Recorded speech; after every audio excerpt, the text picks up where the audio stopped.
Үгүй дарга. Одоо хэдүүлэг гоё улс төрчихгүй тий.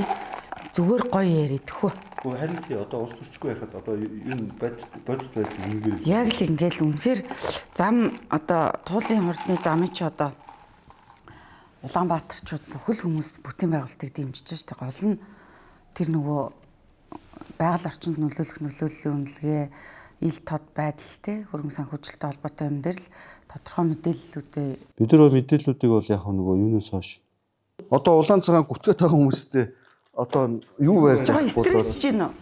Стрессж гинэ. Яг зүгээр хувийнхөө нэлээ стрессж байгаа. Яг тэгвэл одоо эн чинь улаан цагаан энэ бүстэй кола авах чинь сүтэ цай нэгээд байгаа дээр би айгу бухимдаад байгаа байхгүй. Ялангуяа одоо оюун гүйлэгч би хүндэлдэг улаан цагууд байна. Тэгээд Дэлхийн банкны судалгаа өөдөөс нь нүүрдэн тавиад батлагдсныг ингээд харуулад ингээд байхгүй гэдэг ингээд та одоо болооч гэдэг юм. Би сүулдэ өөрөө Нямбатар дарагтай чадсан. Манай хүүхдүүд өглөө өтөр нөгөө юунд очив те 16 наснда битээр цуг байсан байлээ гэдэгт би өөрөө итгээд байгаа юм чи одоо. Тэр нэг сошиалаар явуулсан хоёр жоох хүүхдийн зураг хоёр биш үү те бод зураг. Би ч одоо бол итгэж байна. Би ч хамаагүй дүү. Тэр нөгөө нэг AI-аар хийсэн зураг юм уу? Эсвэл өөр зүгээр тэнтэй төстэй царайтай багийнхан зургуудыг аваад нийлүүлсэн юм лөө? Хальт харжлээсэн. Айгуу устай зүйл шүү дээ. Эхлэх үү? За харин эхлэх үү? Одоо эхлэе. За. Би нэг дуу тавьчих гэж бодоод байгаа.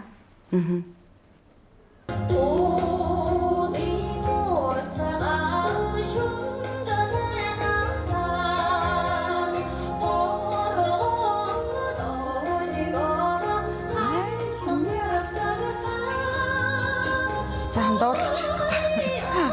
Сонсчихсон гэхдээ мэдгүй би дуун дагав юм уу?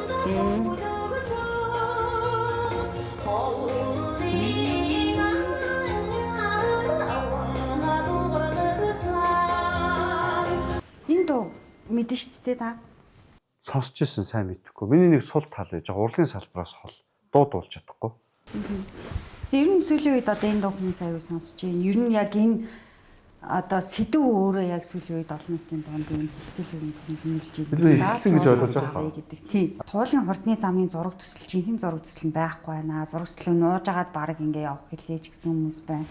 1 км замыг 70 тэрбум төгрөгөөр тавих нь өөрөө өртгөн өндөр байна гэх мэтлээ. Олон нийтийн дунд маш олон шүүмжлэл байгаа даа. Завсарлага подкастын маань 2 дахь дугаар 2 дахь эпизод эхэлж байна. Манай өнөөмэн сайтын эрхлэгч Мөнхтөл маань ирсэн байна. За нийслэлийн засаг даргын 1-р орлогч Даваадлаа манаас өнөөдөр зочноор ирсэн байна. Тэгээд өдрийн мэндүрэг амралтай өдрийн мэндүрэг. За бүгдэнд нь бас нэвтрүүлэгт урьж оруулж байгаад баярлалаа. Тэгээд бүгдэнд нь бас Улаанбаатарчуудын өдрийн мэндийг хүргье. Тэгэхээр бид нөгөө нэг подкастаас аль талын байр суурийг уг нь хангахыг хүссэн. Нэг талаасаа нийслэлийн засаг дарга, за нөгөө талаасаа яг энэ save tool гэж байгаа одоо хөдөлгөөж байгаа хүмүүс, за мөн дээрээс нь яг ийм мэрэгчлийн экспертүүдийг уг нь өрөө гэж бодсон боловч яг ингээд нэг хүмүүсийн цаг нар зарим давхцсангүй, зарим нэг нь бас хөдөөгаадаа явах ажилтаа байна гэсэн учраас ингээд өнөөдөр гурлаа сууж байна. Тэгээд Туулын хурдны замын зураг төсөл одоо 2 3 янз байна. Зарим нь ярьсан байна. Яг бодиттой найл юм бэ. Олон нийтэд танилцуулсан нь жоохон төөрөгдүүлэх замаар одоо нэг арай өөр зургууд энэ төр танилцуулаа гэдсэн. Танд нэг тийм зураг нь байвал яг энэ зураг төслөөр хийгдэхээр батлагдсан юм а гэдэг эцсийн хөлбөрийг нь таныг үзүүлж. За яг уу том байгууламж болохоор дээрэс нь тараас харуулах уу хөндлөө Яг тараасыг нь харъя л да тий. яг одоо нөгөө нэг хаагур дээгүүр баган босгоод явах уу эсвэл туул холынхаа хажуугаар далан дээгүүр явах уу гэдэг ийм дайраа өнгөрж байгаа хэсэгтэй тий. Тэр нэрээ тийм бас нэг AI зураг сошиал тарцсан уу? Эсвэл яг тэр бодит зураг юм уу? Яг тэгээд нөгөө мэдээлэгч нь одоо сошиал ертөнцийн нэг давуу тал байна шүү дээ тий. Өнөөдөр хин ч ямар ч мэдээлэл цацж болно. Тэгэхээр яг одоо нөгөө 14 оных нь улаанаар могооноор тэмдэглэсэн сүүлд 26 оны ерхий тараас буюу одоо замын салбарт төмөр зам гэж зам барьдаг салбаруудад тараас гэж юу хэлдэг вэ гэхээр ерхий дээрээс нь харахад энэ хэсгээр явах юмаа л гэдэг л ерхий шинхэл гаргаж байгаа хэсэг бол тараас гэж одоо энэ зам төмөр зам ийм одоо салбаруудад бол ярьдаг. Барилгын салбар ч юм уу ерхий скиц зураг төлөвлөлт гэж ярьдаг. Тэгэхээр одоо энэ 13 26 оных бол ерхийдөө өөрчлөгдөөгүй. Энэ болохоор одоо энэ 13 жилийн турш барилгажилт болон бусад дэд бүтцүүд хийсэндээ уялдуулаад нэг тодорхой байршлуудыг нэг өсрөл 200-300 м л хажуучаа шилжүүлсэн байгаа. Тэгэхээр ерөөд хараас бол огт өөрчлөгдөөгүй. Гарсан яг арчилсан амны үед гарч исэн Туулын урдны замын зураг бол яг зөвхөн 1 км орчим л яг Туул голынхаа дээгүүр ингэж байгаа. Энэ дээр одоогийн энэ трассыг харахаар 7 км Туул голынхаа дээгүүр явж байна гэдэг юм зарим гишүүд яриадсан шүү дээ. Та тэрэн дээр бас тайлбар хийлээ. За Туулын урдны зам 10 ер нь бол тараас бол өөрчлөгдсөн гэж хэлж болохгүй. Барилга өгсрэлтийн үдсэн тодорхой хэмжээний өөрчлөлт болдог. Тэгээ тэр бол хэвийн өөрчлөлт. Тэгээс үндсэн яг нөгөө Туул голынхоо хойтлын дэнж татам хоёрын голоор эргээд дагаж явж байгаа гэсэн гол дээгүүр биш. За яг тодорхой маршлын гүүрний хэсгээр юун дээр зөвхөн голын хэсэг рүү 15 баг нь голын гол төр рүү захалж орж байгаа. 15 баг нь.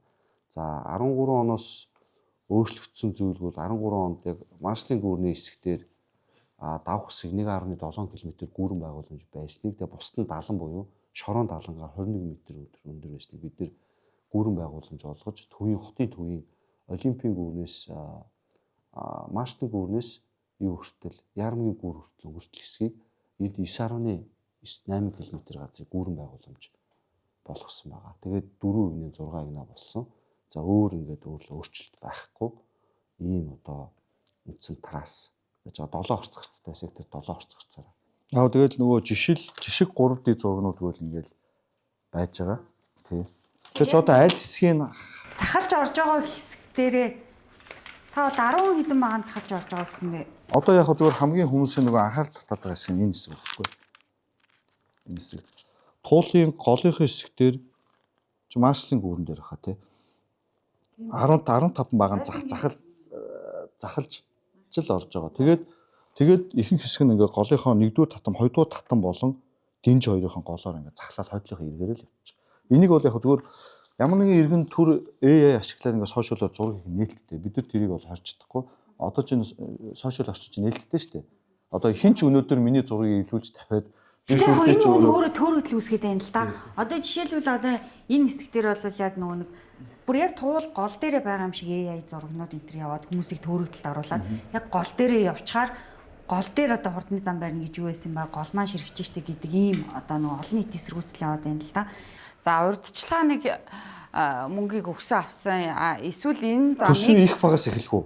ер нь зүгээр энэ замыг ингээ явуулахгүй болчих юм бол Нямбатар Даваалаа гэдэг хоёр хүн их хэмжээний өрөнд орох учраас бас энэ одоо төслийг явуулах гавлаараад байгаамаа. За Улаанбаатарт одоо өнөөдөр хийх бүтээн байгуулалтын ажлыг ирэмблүүл энэ зам яг өнөөдөрт бас тийм чухал биш байна. Гэтэл их хэмжээний хөрөнгө оруулаад ингэж за сүүлдээ бол нөгөө бүр харбины гэрээтэй холбоотой санхүүжилтийн хувьд байж магадгүй гэдэг зүйлүүдийг яриадсэн шүү дээ. Тэгэхээр энэ болгон одоо сошиалаар явж байгаа буруу зөрүү мэдээлэлтэй та нөгөө өөрийнхөө байр суурийг илэрхийлж ингэж үзэлцэхгүйгээр яг бодит төсөв одоо хөрөнгө оруулалтынхаа талаар та мэдээлэл өгөөч. Одоогоор ямар одоо хэмжээний хөрөнгө оруулалтын зардал ямар компанитай хийсэн байгаа цаашдаа яахын хугацааг нэг ингэж гой ойлгомжтой байдлаар тийм. За юун дээр 2.3 их найдын төсөвтэй 2014 онд одоо найрцсан зураг дээр батлахтаа 597 тэрбум байсан юм байна. Тухайн долларын ханшаар шилжүүлээд үзэхээр 460 сая доллар. Тэгэхээр 2013 онд 460 сая доллар 1.7 км гүүрэн байгууламжтай 4 игнэ энэ зам.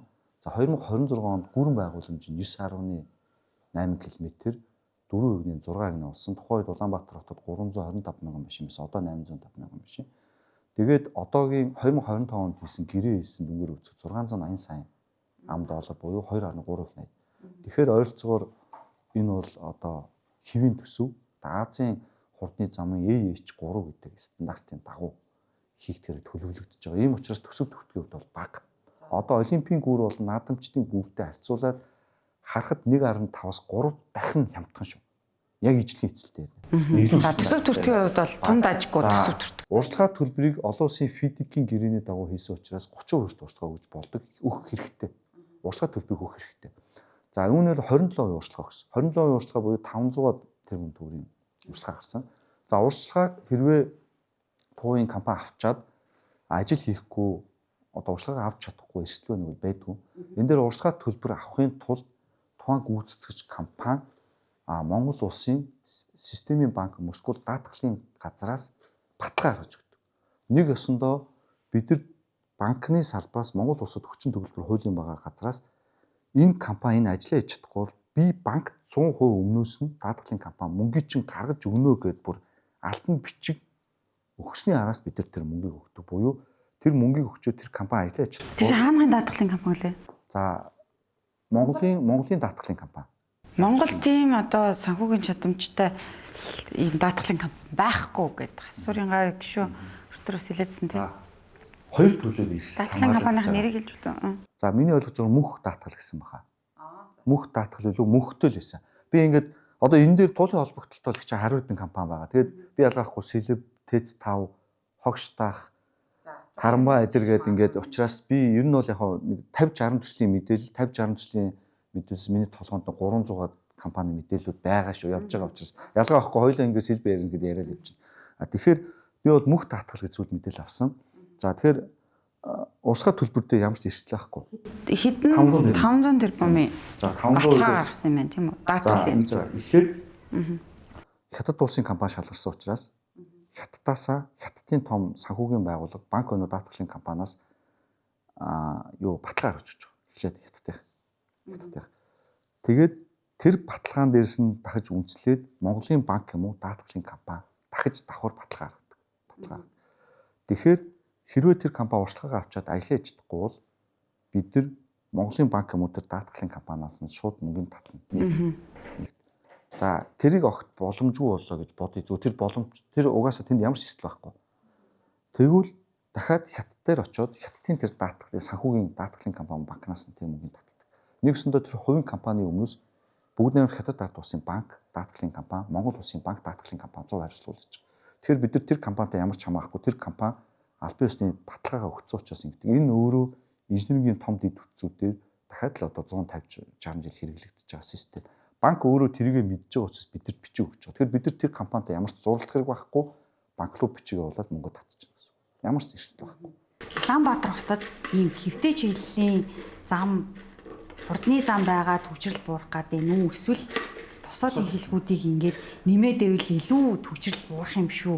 Ингээ заавал ийм өндөр өртөгтэй хэвтэй чиглэлийн ийм урт зам бариад тэгтээ тэргүүл ингээд манайх яг тэр хэвтэй чиглэл дээр л төвчрч чад ингээ босоо ер нь яг ийм гол гарах гэж л төвчрээд байгаа шүү дээ. Инх тавны гүр, маршлын гүр, тэ нарны гүр яг гол гарч байгаа хэсгүүд дээр төмөр зам энэ. Тийм гол төмөр зам гарч байгаа хэсгүүд дээр төвчрээд байгаа шүү дээ. Тэгэхээр босоод чиглэлийн замнуудаа нэмээд одоо энэ нэг ийм Яг нь Ирэмбийн хувьд эхлээд тэр хэсгийнхаа замыг хийгээд дараа нь одоо хурдны замаа хийж болдгоо юм л гэдэг зүйлүүд байгаа хэл та. Одоо үгүй хэвтэй чиглэлийн замуудаа төрүүлж бүр хүчтэй шаардлагатай гэсэн дүгнэлт гарсан байна. Тэр нь Улаанбаатарт аяга онцлогтой юм. Улаанбаатарт хэвтэй хот юм. Тийм баруун дөрвөн замаас зүүн дөрвөн зам хүртэл хамгийн Улаанбаатар бол хоёр үнцэн юмар хэвтэй хот. Хэвтэй хот. Нэг нь Улаанбаатар хотоо ботход хэвтэй хот. Хоёр дахь нь Монгол улсаа ботход хэвтэй хот. Яагаад гэж Улаанбаатар хот өөрөө дөрвөн ууланд хэвтэй чиглэлийн дагуу сунсан. Гол хөтөлбөр хэвтэй чиглэлийн дагуу явдаг. Инх тавны өрөмжүүдийн дагуу ачаал авч явдаг. Тэгээд Улаанбаатар хотын хойд цэгээс урд цэг биш, баруун цэгээс зүүн цэг хүрэх нь хамгийн хол байдаг. Тэгээд Улаанбаатар төмөр зам, гол магистрал хэвтэй чиг. Тэгэхээр Улаанбаатар хотын нийгмийн эдийн засаг, бизнесийн бүх урсгал хэвтэй чиглэлд явдаг. Тэгэхээр хэвтэй чиглэлдээ төвжил гадаг, хэвтэй чиглэлдээ урсгал явдаг. Ийм учраас хот өөрөө хэвтэй чиглэх. Улсын хэмжээнд Улаанбаатар хот хэвтэй. Яагаад гэж Улаанбаатар хот Монгол улсын ойролцоогоор төв цэгт байрлалдаг. Ойролцоогоор төв цэгт буюу урагшаа замын үед доорногоо хоошоо дархан сэлэн баруун тишээ баруун аймаг зүүн чи зүүн аймаг тэнгүүд Улаанбаатар хот Монгол улсын хэмжээнд говийн аймагуд урд хэсэг болон зүүн аймагуд нь Улаанбаатар хотод орж ирэхдээ зүүн талаас орж ирдэг. Төмөр зам зэрэг авт зам уулаасаа болоод тэгэхээр урд аймагуудаас ирж байгаа зүүн аймагуудаас ирж байгаа бүх урсгал хөдөлгөөн Улаанбаатар хотын хөдөлгөөн хөндлөн чиглэл рүү зүүн аймагаас орж ирдэг. Хойд чиглэлээс болон дархан сэлэн болон баруун аймагуудаас орж ирж байгаа Монгол улсын хөдөлгөөн баруун талаас орж ирдэг. Тэгэхээр Улаанбаатар хотын зүүн баруун талаас гэдэг буюу хоёр чиглэлээс дөрвөн зүгийн баруун зүүн урд хойдын хөдөлгөөн орчдөг. Төмөр зам чинь гол магистрал чинь. Тэгэхээр Монгол улсын нийслэл Улаанбаатар хот хүн амын албан тусаар 60%, нийгмийн эдийн засгийн энэ одоо концепцтэй нь тэл болоход орж ирээд нийгмийн эдийн засаг орж ирэхэд баруун зүүнээр орж ирдэг. Бид нар энэ дээр судлаа хийгээд бид нар ч ихтэй үе үеийн одоо хотын удирдлагууд Улаанбаатар хотын мастер төлөвлөгөө замынхан за 20 ус замынхан биш ээ. Улаанбаатар хотын хот төлөвлөлтийн үеийн үед судалгаа адны байгууллагыг Улаанбаатар хотын ерөнхий төлөвлөгөө 20 30 Улаанбаатар хотын мастер төлөвлөгөө 20 40 дээр бүрэн хийхэд Улаанбаатар хот бол хоёр тал руугаа тэлнэ гэж татвал дарга аюул болж байгаа шүү дээ. Агро ситигээд баруун хотлогоо тэгээд зүүн талруу налах багнуур гэдэг. Тэгээ ингээд чиглэлийн хот учраас хотын талаасаас тэр Монгол улсынхаа талаас тэр Улаанбаатар хот хөндлөн чиглэлийн хот юм. Тийм. Тэгээд ч мэдээж одоо бүхэл бүтэн хурдны замын 2.3 их 80-аар хийх гэж яг өнөөдрийнхөө төвжирлийг тооцоолж ч юм уу эсвэл ойрын 1-2 жилийн замын хөдөлгөөнөд тооцоолж бас энэ замыг хийгүүл ах л та. Тэгэхээр урт удаан хугацаанд дор хаяж нэг 5 жил 10 жилийн хугацаанд одоо зорч хөдөлгөөнч гэдэг юм уу хотынхаа хөгжил тэлэлтийг харж иж энэ том бүтээн байгуулалтыг төсвөлсөн байх одоо хийсэн төлөвлөсөн бүтээн байгуулах гэж бодож байна. За тэгээд тэр хооронд мэдээж энэ хот доторх бусад одоо замуудын тэлэлт хөгжилд орц гарт сайжруулах юм ажлууд явагдах байлгүй гэдэг утгаараа одоо энэтэй бол нэг маргах юм алга. Зүгээр яагаад энэ төсөл явахгүй байгаа дэр мэдээж улс төрийн юм шилтгаанууд байгаад тах шиг юм тийм үү? Тодорхой хэмжээгээр улс төржилт яваад тах шиг байна. Тэгэхээр энэ улс төржилтийг уулна ингээд хөндлөнгөөс ингээд харахаар нийслэлийн Монгол Ардын намын орооны дарга танаа одоо Нямбатар дарга тийм үү? За одоо Монгол Ардын нам сая бужигч бас нэг шинэ бүтэцтэй боллоо. Тэгээ ерөнхийдөө энэ бүхэл одоо байгууллагуудыг хөдөлгөж байгаа бүхэл асуудлуудыг шийдэж байгаа чинь энэ хоёр том одоо улс төрийн хөдөлгөөнд юун дээр хүчин дээр л байна шүү дээ. Тэгээ хоорондоо ойлголцохгүй бодлого зөрүүд байгаа юм болов эсвэл өмнөх одоо энэ улс төрийн юмнууд нь үргэлжлээд байгаа юм болов. Тийм учраас л ийм асуудал үүсээд байна уу гэж харж байгаа бас нэг хэсэг байгаа. Яг гоо манай намын хувьд болохоор зарим юм дээр гуйлжчээд ингээд байгаа боловч энэ бол мөрөг хөтөлбөрөөр бүгдийг хамгаалж явж байгаа. За энэ удаагийн улсын хурлын онцлог нь ардсан нам маш том сөрөг хүчин байж байгаа. За тэгэхээр ардсан намын хувьд сөрөг хүчний байр сууриаар бол асуудлуудыг төвшүүлж байгаа. Зарим асуудлуудыг шалгуулын ингээ гэж байгаа. За тэр шалгуулах мэдээлэл нээлттэй ил тул байх нь бол зөв зарчмын үедээ шүүмжлүүдийг бол үргэлж аваад явна. Зарим тодорхой тооны гишүүд өөрсдийнхөө одоо эрх ашигын төлөө энийг улаан цагаан ус төржүүлж гацааж байгаа асуудал. Яг 2024 оны улсын хурлын сонгуул, орон нутгийн сонгуулийн ардсан намын мөрөг хөтөлбөр дээр яг ерөнхий том намынхаа удирдлагуудаа бодлого зөрснөөс бол биш зөвхөн эрх ашигын төлөө тодорхой тооны ус төржүүл явж байгаа учраас энэ хийж зүйл байна хийж байгаа. За яг үдээ тэгээд хүмүүс чинь нөгөө амьдралынхаа одоо утга учирыг ойлгоогүй хүмүүс эрх мэдэл албан тушаалд очичвол амьдрал нь сайхан болно гэж ойлгож явдаг хэсэг бүлэг хүмүүс байгаач харж. Миний хувьд болохоор тодорхой ажил хийгээд хүн үр дүн гаргуул өөрөө одоо бусад зүйлүүд бий болдг юм а гэж л одоо манай гэр бүлээс өгсөн хүмүүс би бол ажлууд төлөвчсөн. Тэгээ тэр хүмүүсээс болоод тэгэхээр ардсан намаас энэ гинжих хүмүүсгээ та нэг юм эзэн биегүүл яриад байна л да. Тэгэхээр одоо тухайлбал би одоо яг тодорхой ингээд одоо энэ явуулаад байгаа сошиал гуйлга мэдээлэл эдэр дээр хүмүүсийн ардлыг мэдгүй учраас мэдгүй байна. Би зүгээр тодорхой хүмүүс дээр буруу ойлголттой байгаа гишүүдийг бол нэрлэж чадна. Одоо улсын хурлын гишүүн Жаргалан ардсан намын хэн аав нь Батбаяр сайд. Би Батбаяр сайд Батүүл дарга Алтан уугийн ерхий сайдыг хүндэж явдаг. Одоо тэрийг нээлттэй л ч. Тэр хүмүүсийн тухайд гарсан шийдэл зөв. Батбаяр сайдц яг энийг өөрөө энэ яг над чи ингээд туулын голынхоо хойдлын өөр ингээ яг ярьж байгаа. Батүүл даргац ингэс үл нээлттэй л ч. Ийм учраас бид нар энэ Улаанбаатар хотын төвчрөл агаарын бохирдол гэдэг юм дээр нам миний танаа нам гэхгүйгээр одоо шүүмжлэлтэй зүйлүүдийг бол хүлээж авах ашиггүй төсөл гэж улаан цагаан бодлоо харах нь буруу. Тэгэхээр би өөрөө инженер хүний хувьд энэ салбар төсөл удирдаад яг номын үзээд ногоотой шилийн уугаад одоо өнөөдөр ажиллаж байгаа хүний хувьд бол энийг ойлгож байгаа. Монгол улс одоо түүхэндээ ийм том бүтээн байгуулалт хийж үзээгүй. Монголчууд одоо гадагшаа метрон сууж үзээгүй хүмүүс монголчууд метрон сууж үзээгүй. Дүүжин тээвэр сууж үзээгүй тийм ээ. Тарамбай гэж одоо ойлголт байхгүй байж байгаа. Гадагшаа яваад гадаадын улсад энэ метро, тарамбай, дүүжин тээвэр болон босод энэ дэд төцөдөө яваад үзэж амьдарч юмсоос ойлгож байгаа. Өнөөдөр биднээсээ хэрэгжүүлэх гээд байгаа энэ хурдны зам буюу туушин зам, экспрессвей, тарамбай, метро 20 минутын хот гэдэг бол энэ дэлхийн хүн төрөлхтний түүхэнд нэвтрээд 100 гаруй жил болцсон шин зүйл шүү. Энэ дээр өнөөдөр энэ чинь гол нь хүмүүс бүгд дэмжиж байгаа байхгүй юу? Одоо энэ дээр жишээ нь ч гэсэн энэ дээр ингээд хүмүүс өнөөдөр зөв буруугээд мэтгэлцэж байгаа нь бол яг үндэ ингээд дэлхийн 150 жилийн түүхтэй мэтгэлцэж гэсэн.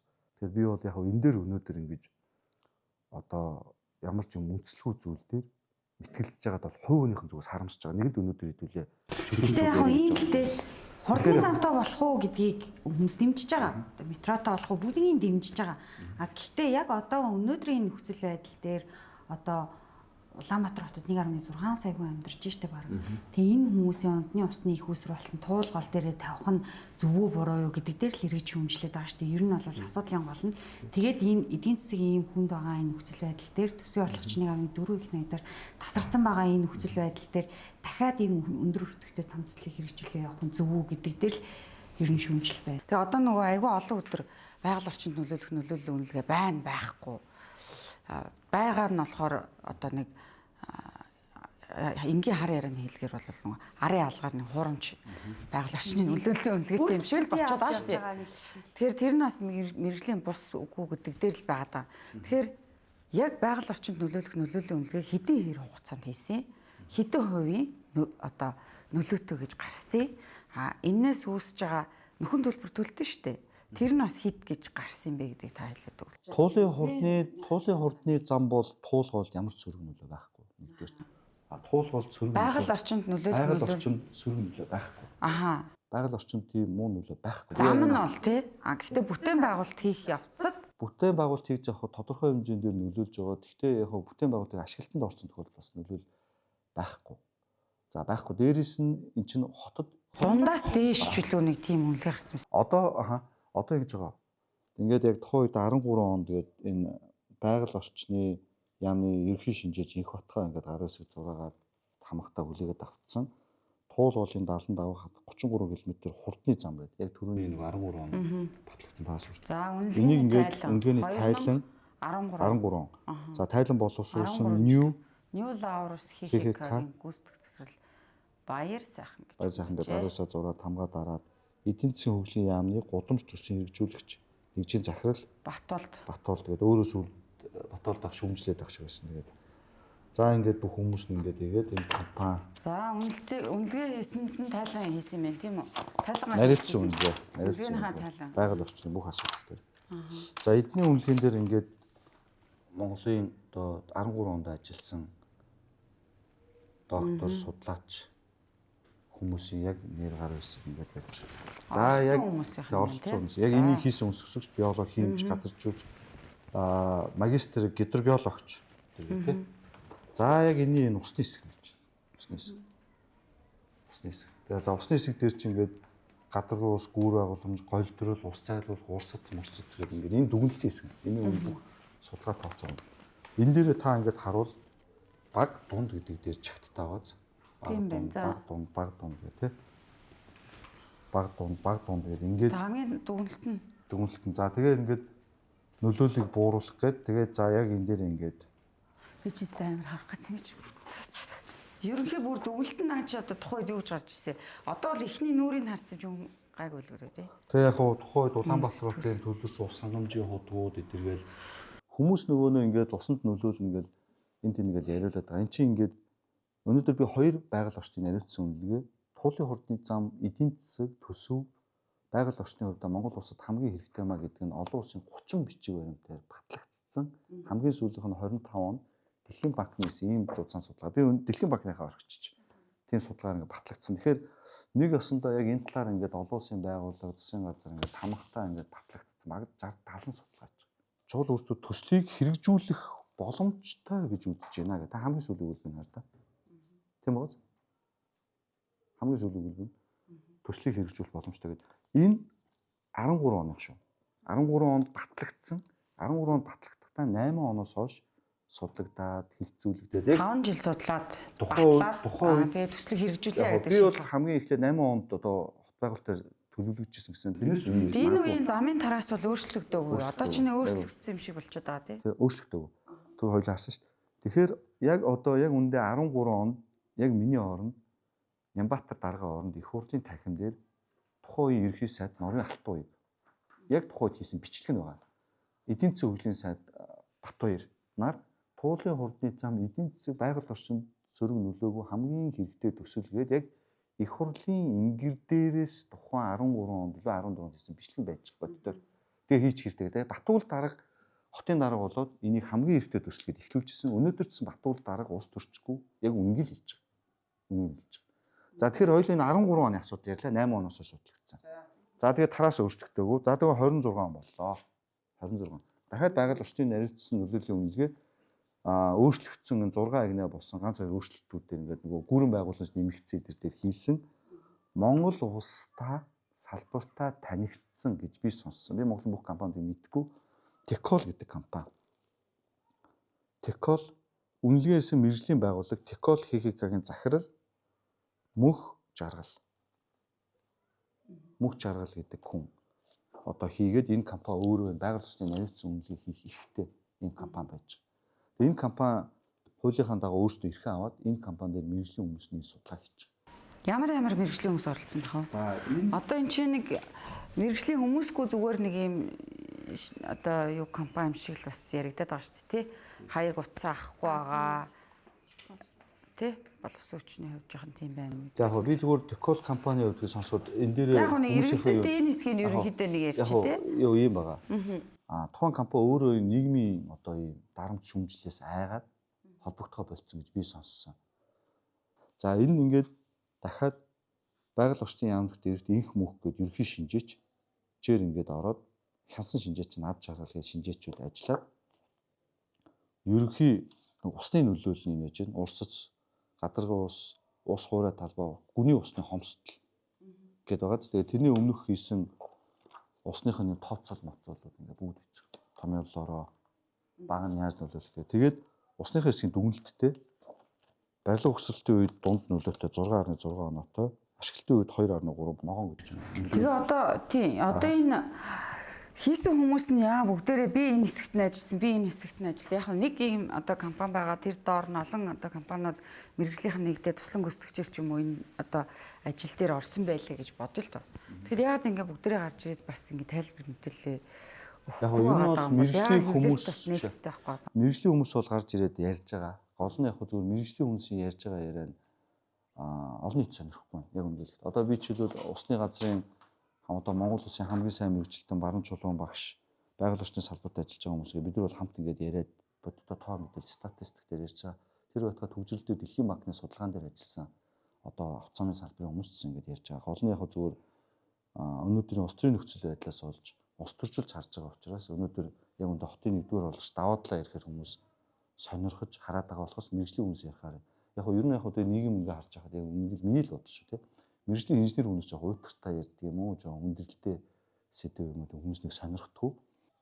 Манай Монгол улсын хэмжээнд их хурлын гишүүд нөө засгийн газрын гишүүд байна. Бид нар ерөөсөө том бүтээн байгуулалт хийж үзээгүй бас. Бид нар тэрийг хамтдаа хүлээн зөвшөөрөх хэрэгтэй. Бидүүсийн хамгийн сүүлийн бүтээн байгуулалт хийж үзээгүй гэдэг ч юу гэсэн ч үгүй. Бид нар ч одоо оюутлогоо гэдэг дэлхийн том тэрийг бол монголчууд хийгээгүй. Оюутлогоо төвлөргээд байна. Эрдэнэ төвлөрөг монголчууд байгаагүй. Том хотууд байна. Энийг Улаанбаатар хотыг шүү дээ. Бүхэл бүтэн Монгол улс бас арайчгүй үлгүүд. Яг бид нар би бол нэг зүйлийг маш тодорхойлъё. Монгол улс инженерийн дэд үтцийн инженерийн дэд үтцийн том бүтээн байгуулалт хийж Монгол улс Монгол хүмүүс хийж үзээгүй байгаа. Би нэг маш хариуцлагатай. За дэд бүтцийн хувьд дэд бүтцүүд хамгийн сүүлд 1984 онд ТЭЦ 4-ийн 4-р болоо ашиглалтанд орсон. 4-р болоо. Үүнээс хойш Улаанбаатар хотын өнөөдөр хүртэлх энэ одоо 84 оноос хойш 40 жилийн түүхэн бид нар инженерийн дэд үтцийн шинэ их үүсвэр магистрал томоохон хэмжээнд хийгээгүй, мега төслийн хэмжээ нэг ч хийгээгүй. Яг хуучин нөгөө зургаараа л явж байгаа. Харамсалтай бид нар үйлдвэрлэл инженерчлэлийн салбараа хөгжүүлж чадаагүй хэрэглээний өнөөдөр сэтгүүтэй байгаа учраас ус өгчихгүй байгаа. Би өөрөө та бүхэн мэдж байгаа. Би ус төрд орж ирээд 1.6 жил болж байгаа. Яг би 2 жилийн өмнө та юу яагаад ус төрд орсон?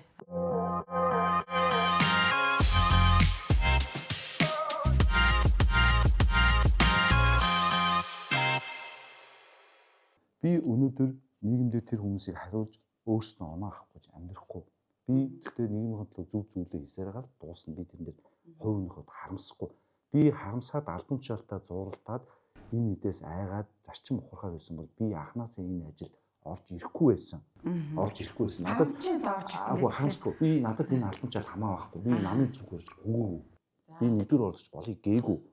Би чин сэтгэл байж тээ. Миний чин сэтгэл би өөрөө энэ хувийн секторт олон жил ажилласан.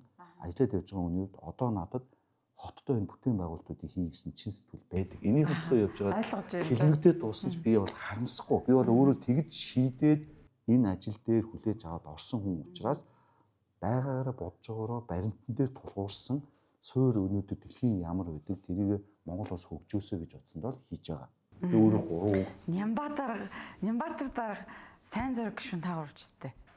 Миний хувь хүний үзэл бодол яг тийм. Манай гэр бүлийн түүх тийм.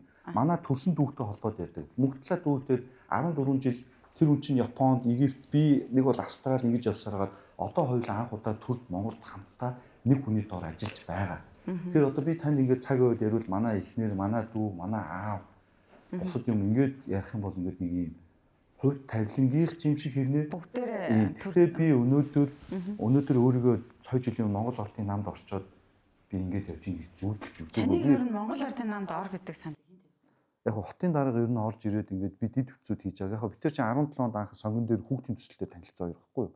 Би Австралиад төгсөж ирчээд агарын бохирдолтой сонгон хайхын дөрөвдөө хүүхдийн төсөл хийгээд. Одоо миний 17 оны бичлэг яриа юм бүгд үүдээ сошиал дээр. Тэгээд хотын дарга тэр үчин Нямбатар дарга чи 16 онд анх их хурлын гишүүн сонгоноос гарч ирчээд. Тэгээд сонгоноос гарсан гишүүн дээр хүүхдийн төсөлтөөр хамтрая гэдээ би нөгөө хандив гуугаа явж байхгүй. Тэгээд ганцхан хүн дэрийг хүлээж аваад хамтарсан Нямбатар гэдэг байхгүй.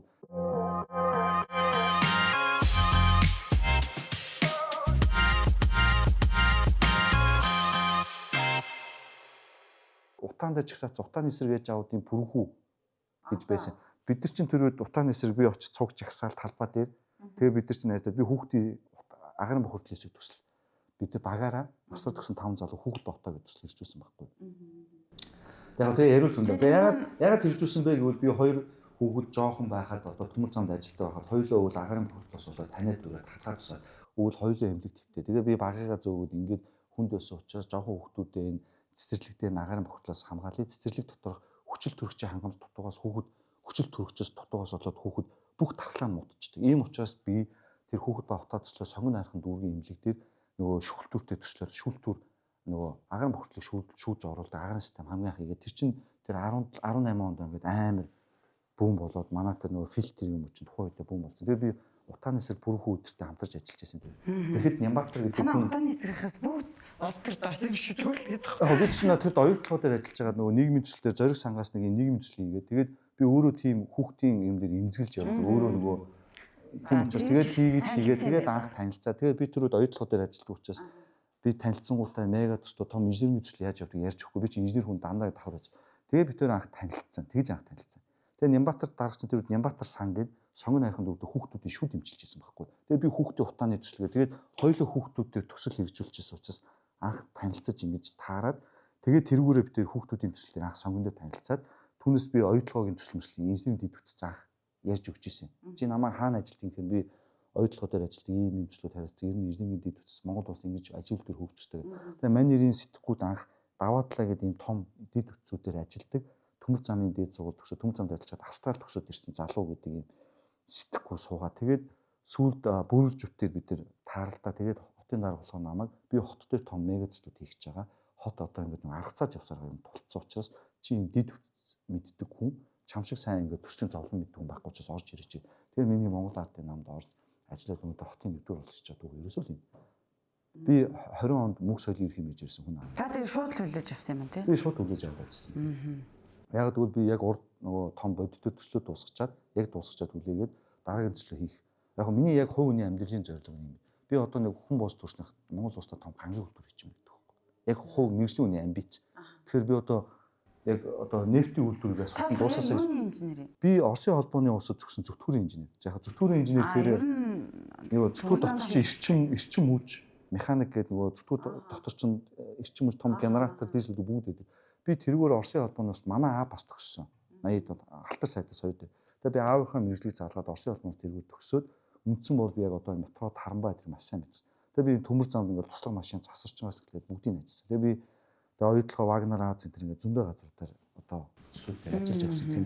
Яг яриул ингээд амар олон юм байна. Тэгээ хүмүүс болохоор дандаа ингэж хардаж мушгаад гуйлаад байдаг. Хүн ингээд нийгэмдэр одоо юу гэх би өөрөө эцэг хүн манай том хүн 17 та. Би хүүхдүүдээ сайхан амьдраасаа гэж зүв зүйл дээр нь бөксөн дээр нь хоёр алгаддаг болохоос би хүүхдүүдэд таалагдах гэж амьдрахгүй. Гэхдээ би хүүхдээ зөв хүн болгохын төлөө хүмүүжүүлнэ. Яг тэр шиг хотын иргэддэг бол би иргэдээ сайхан амьдруулах гэж явахоос би таалагдах гэж зарим зүйлийг хийхгүй. Тэглээгээд би улс төрийн албан тушаалаа өгнөлийз, буруудан лийз тэглээгээд харамсахгүй. Харамсах гэж байгаа бол би удирдахч хүн байгаад энэ томилогдохгүй. Хүүхдүүдтэй таалагдах гэж эцэг их хүн амьдрдаггүй. Би хамт олондоо таалагдах гэж компани удирддаггүй. Би тэр зүйлүүдийг зөв амьдраасаа хүүхдээ зөв хүмүүжлэлтэй хүн болгосоо л гэж явж байгаа. Болохоос ч тэрэнд айгаа тэрэнд гомдох жоо бол би энэ албан тушаал эхлэхгүй байхгүй. Тэгэхээр миний яг эцсийн зорилго яг хувийн талаасаа тийм. Харин тийм одоо нэг жоохон амсгаа авч аваад яа та ч одоо бараг минутанд хэдүүг ярьд юм бэ?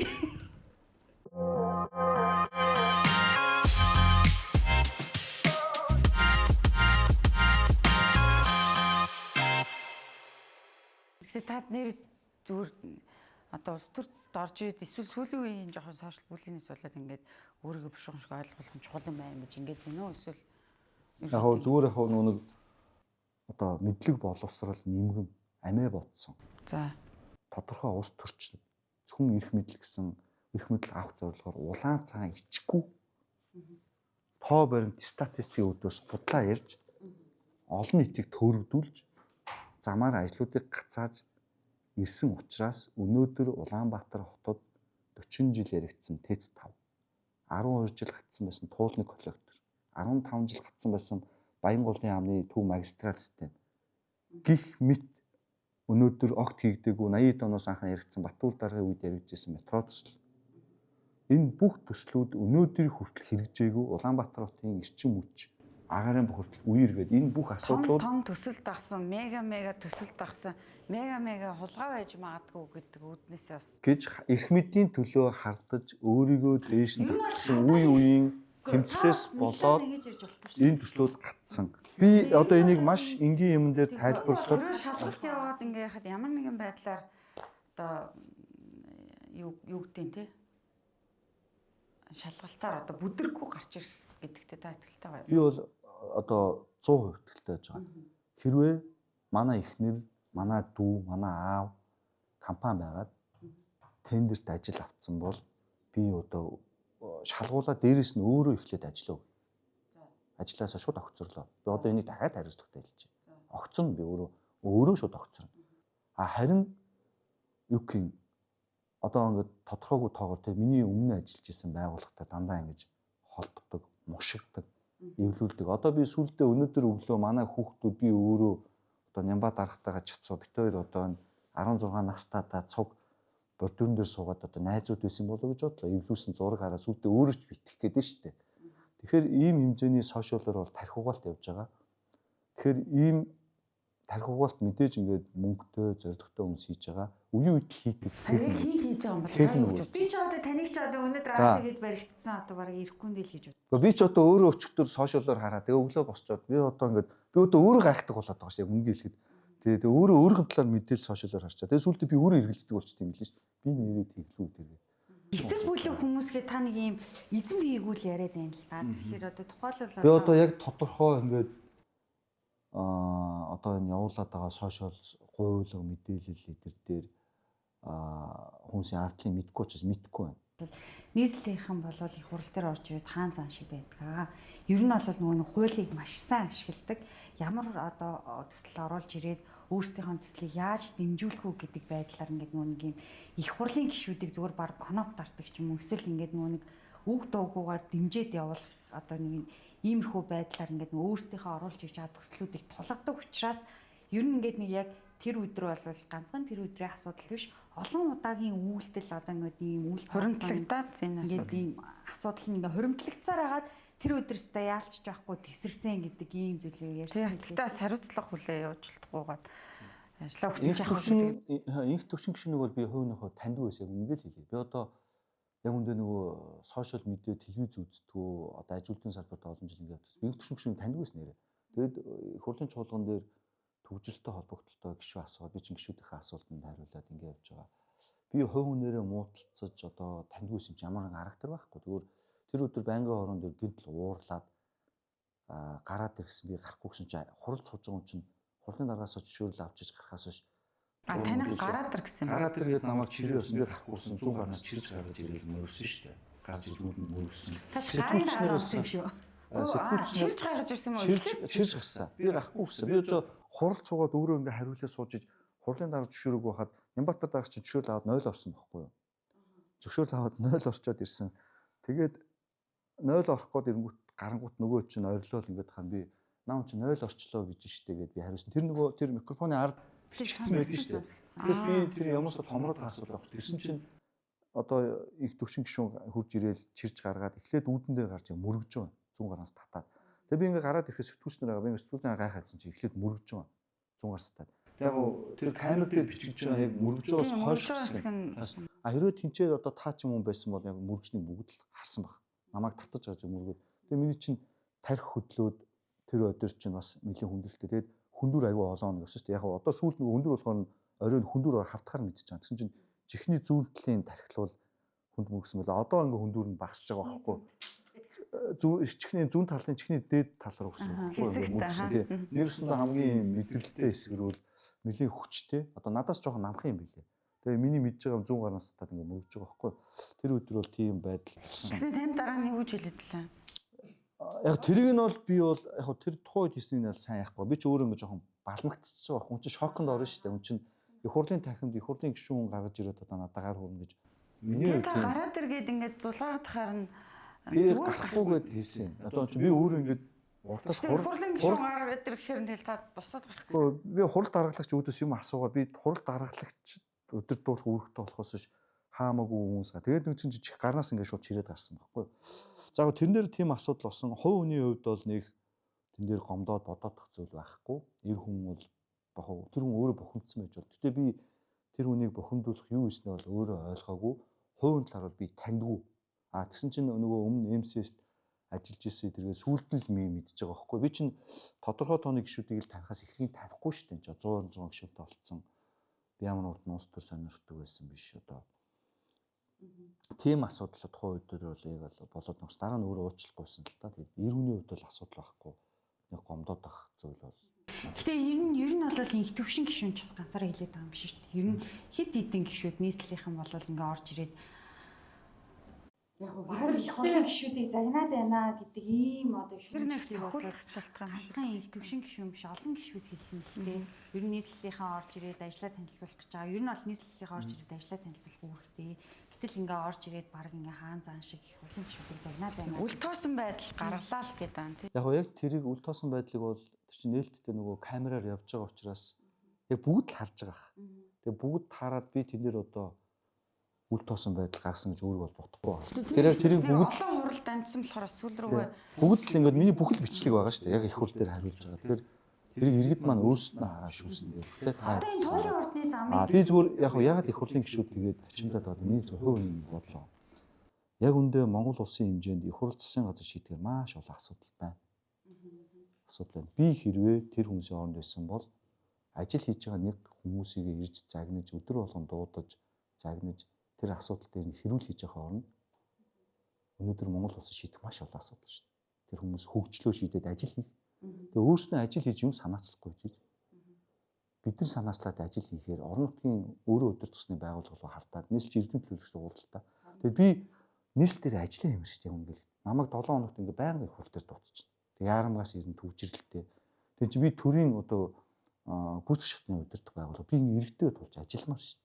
Ажил хийхгүй байнга. та нэрээ Их хурлын гишүүд засгийн газар нь усын хэмжээний ажлуудыг шийддэг. Монгол улс ч хөгжсөн юм. Бомбын асуудал, үйлдвэрлэлийн асуудал.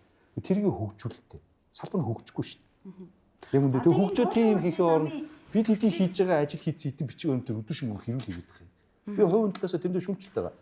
Бид хэдний хэдэн ажил хийгээд ингээд өөрсдөө тулын урдын зам шиг өөр хурдын зам Монгол улсад санаачлаад орон нутгуудаа холбоод мянганы зам төсөл шиг өөр төслүүдтэйгээд аж үйлдвэрийн төслүүдийг хэрэгжүүлээд явуул та. Тэгэх гэж улсын орныг хөгжүүлж юмыг сайжруулах гэж энэ удирдах байгаа хүмүүс засгийн газар их хурл байгаа болохоос ш байгаа юмудаа хэрүүлэгээ шүмжлээд ивэл энэ их хурл засгийн газар хийж явж яах юм юм. Тэг бид нар бол тийм хандлагатай ажилладаг би. Тэгэд улсын орнодны хөдөө орон нутгуудаар амьдрал сайжирсан үгүй шүү дээ. Бүх асуудал байна. Тэгээ тэр юмудаа хөгжүүлээд явна. Соёл эрх зүйн хоцорсон. Хоёулаа шийдчихлээ. Төлөвлөгчүүд нь зам одоо энэ шүүмжлээд байгаа энэ төслүүдийн хувьд одоо ингээд нэг юм татаж авчирж ирээд ингээд шүүмжлэл байгаль орчны яамч зогсооллоо. Засгийн газрын зүгээс бас ер нь бол санхүүжилтийн асуудлыг шалгах шаардлагатай гэдэг нэг 2 дахь удаа төлөвлөлтийн зам зогсоочлоо. Яагаад гэдэх юм бол энэ төслүүдийн ардталт мега гэдэг үг байгаа учраас татвар төлөгчдийн тэр дундаа тий Монгол улсын нийт хүн амын талаас илүү хувь нь амьдарч байгаа Улаанбаатар нийслэл хотод байгаа хүмүүсийн өдрөө болгон талхаа хутаа төлдөг татварын мөнгөний шингэж байгаа учраас энэ ийшээгээ явж байгаа учраас олон нийт шүүмжилж байгаа. Би өдрөө болгон тий би одоо жишээлбэл энэ кофег авахтаа хүртэл татвар төлж байгаа. Энэ татварын мөнгөний зам руу орж байгаа учраас би өнөөдөр шүүмжлэх хэрэгтэй хардах хэрэгтэй байгаа тань л та. Үнэхээр энэ байгаа төсөл яг хөө би Улаанбаатар хотын иргэний хувьд те бид нар бас нэг олон улсын зэрэглэлийн хурдны замтай болчих те нэг юм гоё хөгжилтэй хотод амьдрах хүсэл сонирхол хэн болгонд байгаа.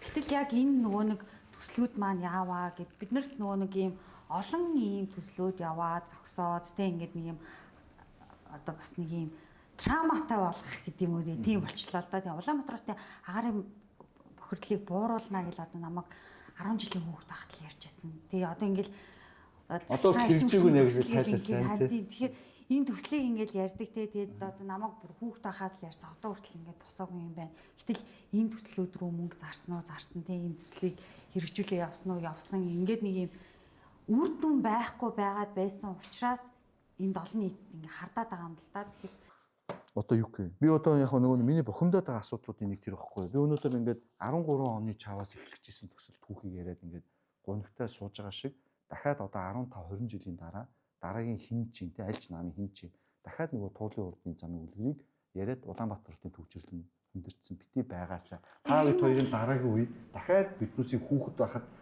даваатлаа гэдэг нөхөр телевизээр нэг юм ярьжсэн нөгөөх нь хэрэгжээгүй мөн метро ярьжсэн гэдэг би хүүхэд байхад Батбаяр дарга чинь метро ярьжсэн бидний хүүхэд насад болсон дарга солилцохоор ажил зогсоод байна байгаасаа л гэж хүсэж байгаа юм дээ. Тэгэхээр өнөөдөр энэ даваатлаад биш Монгол ардын намдаа биш хэвгүй.